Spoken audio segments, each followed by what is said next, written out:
Thank you very much, Aaron.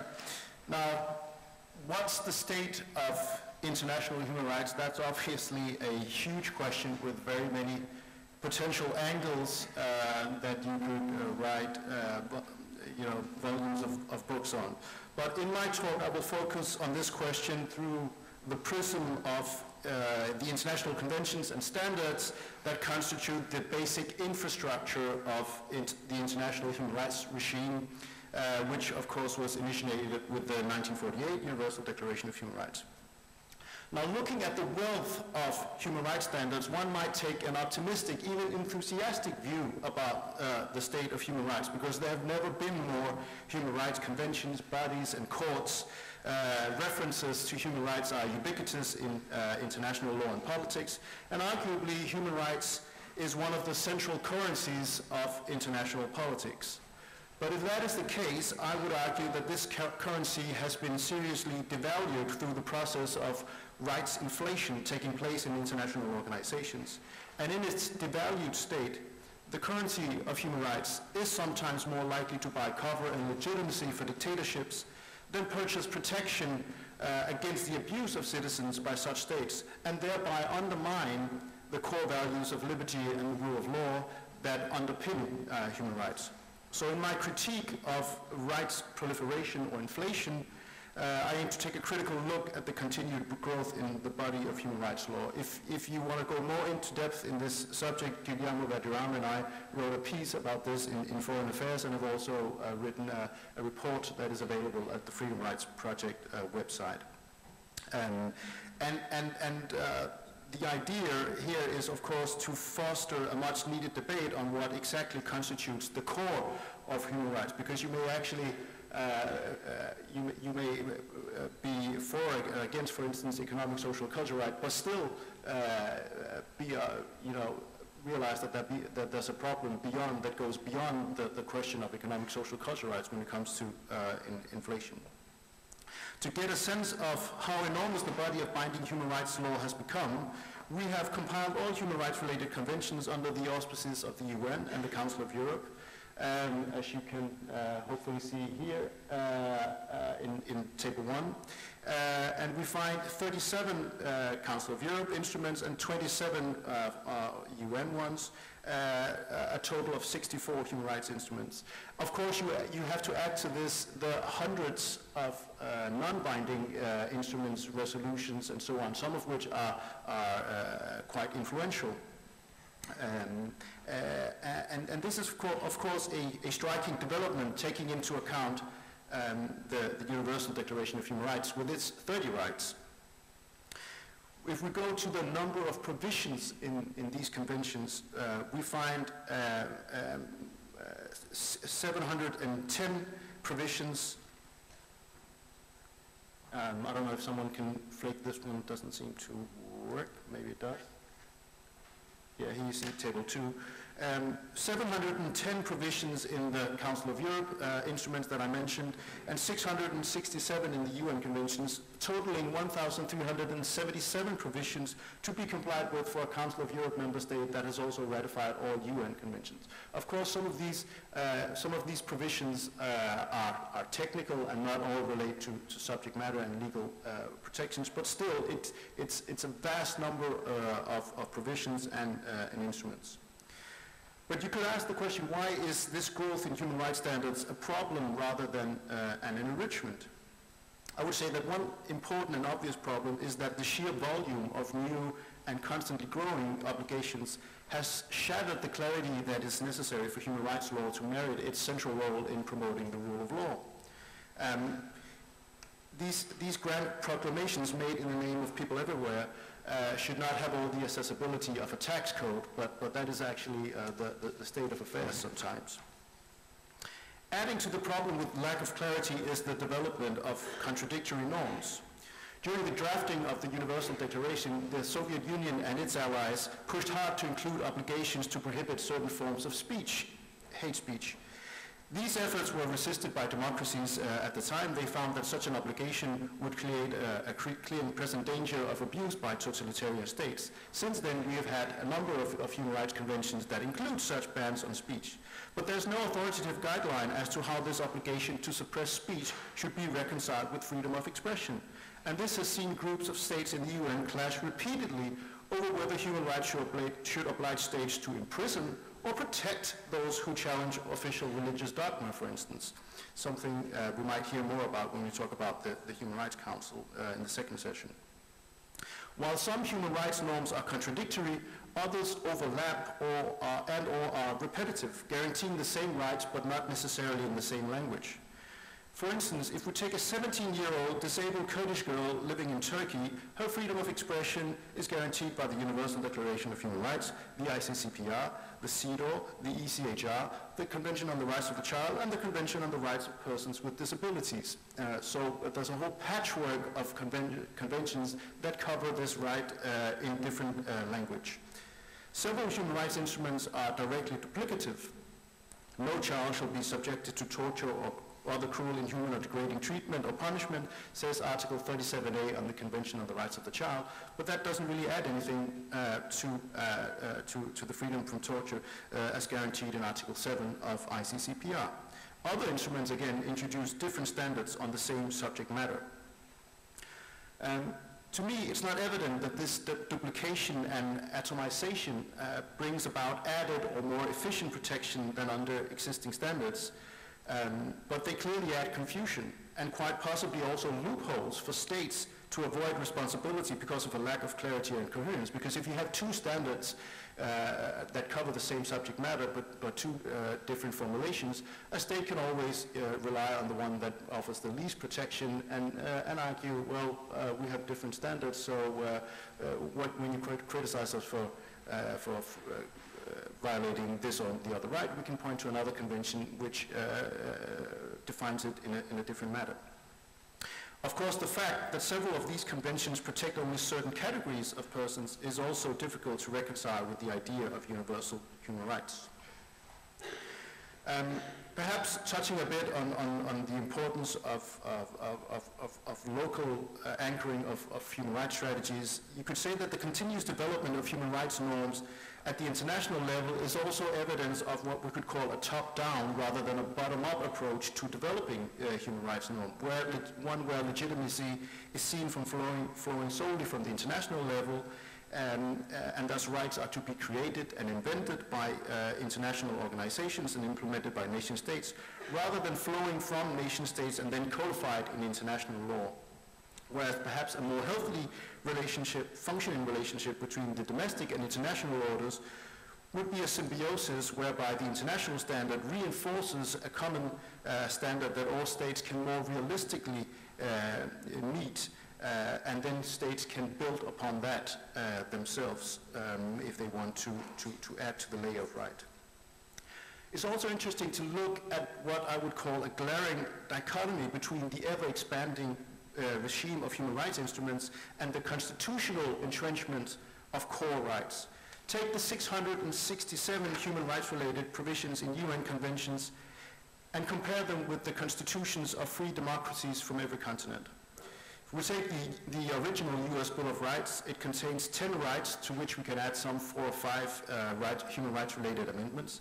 The German Constitution, I believe, has 19 basic rights. South Africa's very often hailed progressive constitution, which includes both civil and political rights and economic and social cultural rights, includes 32 rights. Chile has managed the transition from brutal dictatorship under Pinochet to a free and vibrant democracy with the 26 sections in Article 19 of its constitution.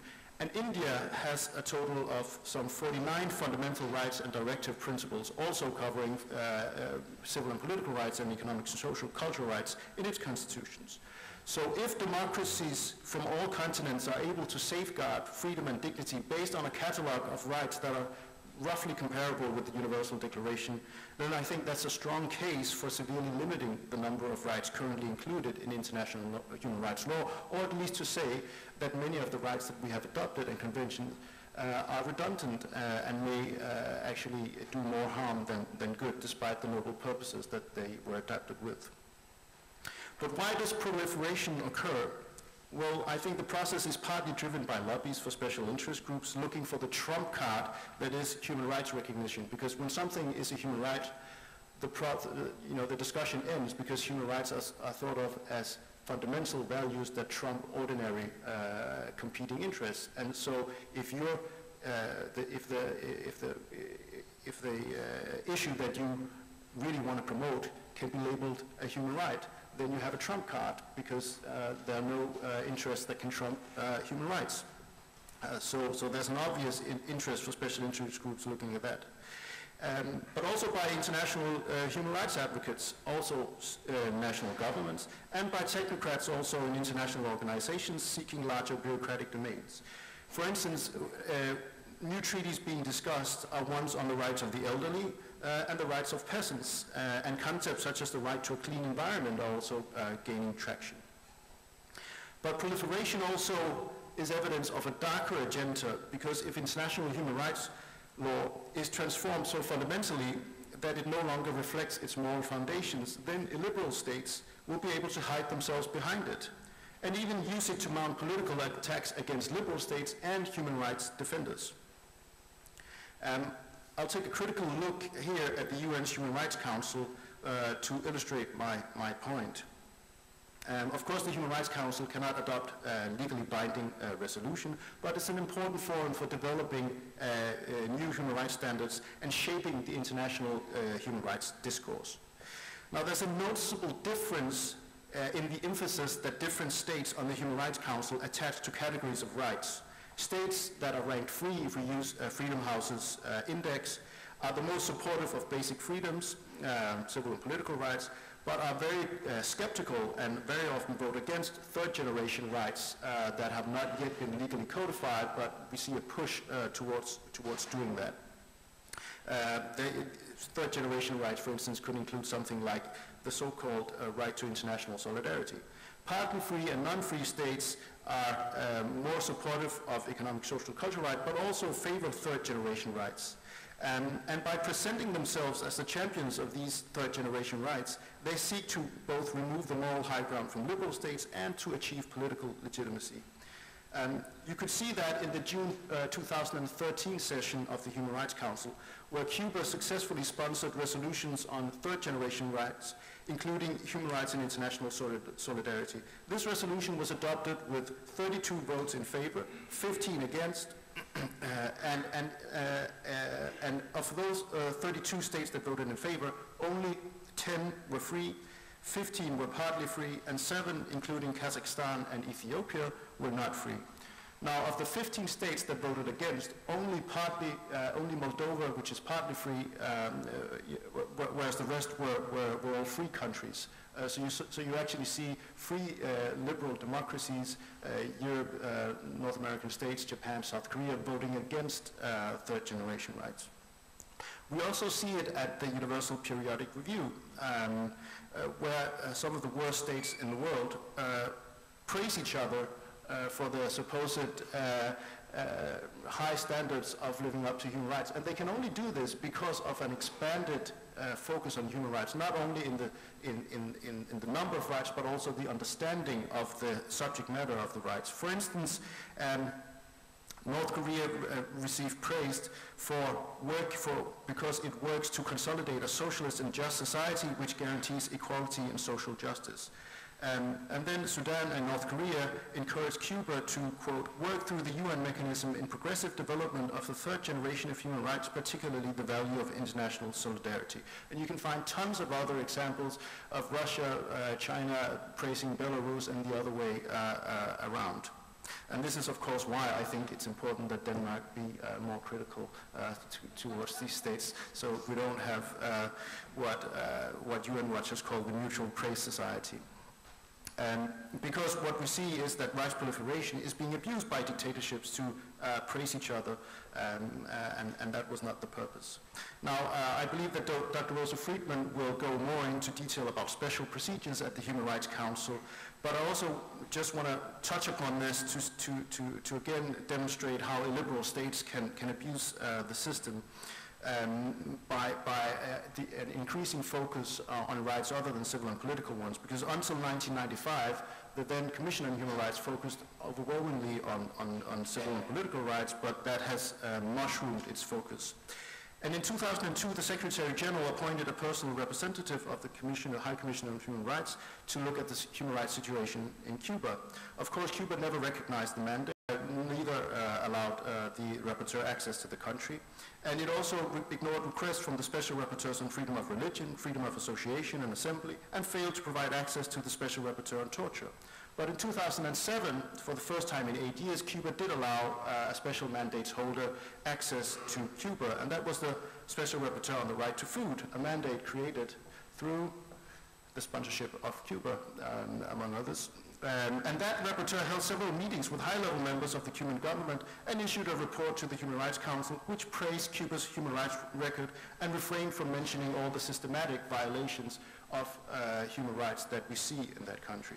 Syria has repeatedly rejected visits from special rapporteurs on torture, human rights defenders, and the Working Group on Arbitrary Detention, Working Group on Enforced Disappearances.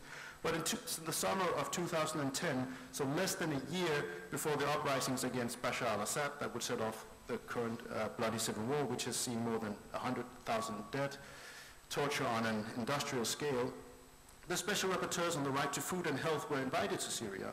And these mandate holders were dined with several members of the Syrian government in Damascus and issued reports that were generally praising the human rights records of Syria, but were completely silent on the massive violations of human rights documented by rights groups. I want to share with you a special quote from the Special Rapporteur on the Right to Health, who noted with dismay that smoking is still highly prevalent in Syria. Now, I would perhaps think that the health consequences of systematic torture are rather more relevant for human rights than the health consequences of smoking. Again, so another example of how proliferation benefits states that do not respect basic civil and political rights, because of the thick and expanded concept of human rights allows to deflect criticism and change the focus from core rights to vague and conceptually unclear rights with no real obligations. And it is, of course, both telling and chilling that the process of human rights proliferation is occurring at a time when global respect for civil and political rights is in decline for the 8th year, as we saw from the latest Freedom House report. But it is, of course, exactly such rights that non-free states want to neuter through this proliferation process, because those rights are useless for protesters in Egypt, Turkey, and Ukraine who demand democratic accountability and the rule of law. They do nothing to check the authoritarianism displayed by the Chinese Communist Party, to protect religious minorities in the Middle East, or indeed citizens in the West who are concerned about the draconian snooping powers of intelligence services. Now, I don't mean to belittle some of the issues that different actors want to have covered under the umbrella of human rights. Clearly, issues such as environmental degradation, lack of development, poverty are extremely important and merit international cooperation, funds from the international community, and many of these issues arguably demand more funds than human rights. But they cannot and they should not be solved through the prism of human rights. Human rights is a potentially very powerful but also a very limited tool. And the relatively simplistic language of human rights cannot address or capture very complex problems that require multifaceted solution and the balancing of multiple competing interests. So therefore, we need to stop the adoption of new as well as duplicative standards. We need to challenge the concept of indivisibility. Put bluntly, the idea that the right to holidays with pay or the right to peace is indivisible from the right to freedom of expression is simply wrong. There's no coherent argument that can make that case. And we cannot avoid having to prioritize among human rights. And when we prioritize, we should focus primarily on those rights where historical experience and empirical data show that we have the best chance of human rights succeeding and making a difference.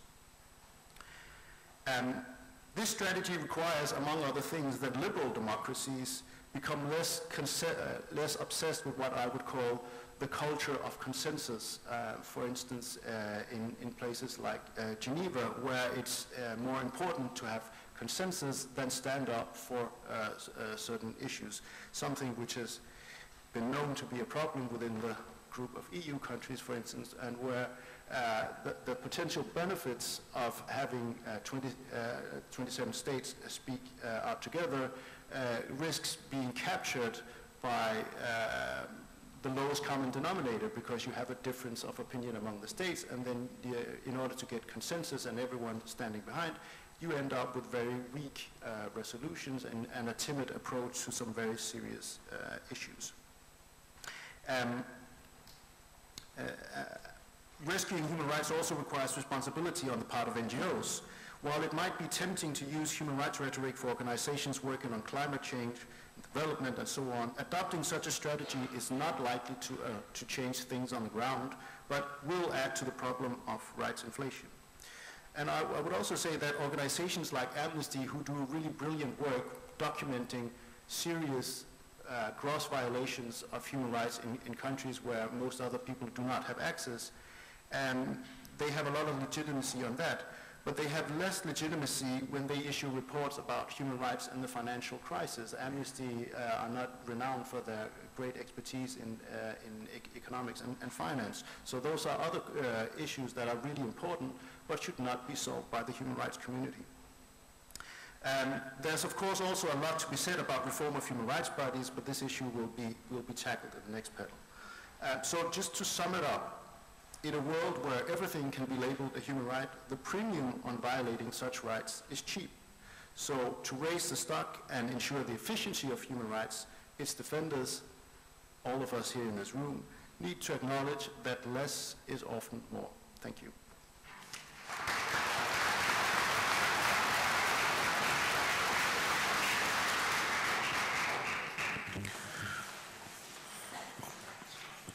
Jacob has made some quite direct statements and gotten himself on quite far a few leads, and I wonder if anyone would like to ask him any questions. We have time for one or two questions. Okay, I see you first. Would you please identify yourself and be brief? Annette Feyer Jacobsen. I'm from the Danish Institute for Human Rights. Thank you very much for a thought-provoking speech. I'll limit myself to a question to your tables, because I wonder if, when you aggregate the amount of provisions and also instruments, do you distinguish between rights or provisions dealing with substance, human rights on one hand, and on the other hand, process rights? Because that is important, I think, when you talk about inflation of rights. My impression is, I haven't counted it, but my impression is that within the last maybe 25 years, it's probably more process provisions that has developed with the individual complaint mechanisms and reforms of the complaint system in the Council of Europe, etc. I think it's important to keep such a distinction, and that may de-dramatize maybe your curve a little bit. Thank you. Yeah, you're right. I think I mentioned it in the speech that this lumps everything together, that number. But of course, you have the problem that some of if you take the European Convention on Human Rights, some of the provisions therein that were thought to be simply dealing with process have also been interpreted in such a way as to have substantive content. So you cannot make a clean separation like that. But if you read the report, you will see that we acknowledge that the number is higher, and if you took only those that deal with substantive rights, the number would be lower, but it would still be many times higher than most democracies' constitutions that have done pretty well in securing freedom and dignity in many democracies. Okay, you sir, I see your hand. Could you please identify yourself? Yeah, I'm Andy Stark for the U.S. Embassy here in Copenhagen. And Jacob, thank you. It was very interesting. And if we take your starting point from now, and if international organizations take these on, we can see that we could maybe lead to a reduced concentration of what is human rights. My question is, with the proliferation that you've described of where we are now, how would you get us back to these constitutions or to the 1948 convention and the UN? And what do we do now? Because these things are out there. Yeah, I think, the ambassador would have a heart attack if a Danish government, if a new Danish foreign minister said that Denmark, that he had to go to the UN and say Denmark wants to withdraw from a number of conventions, and we only, we take the International Bill of Human Rights, the rest we don't care about. So I think a starting point is to acknowledge that there's a problem, and then we can have discussions. But there have been proposals on how you could consolidate some of those rights in fewer instruments. But I agree, it's very, very difficult to foresee how you roll back things. It's very difficult, but that does not mean that we should accept that.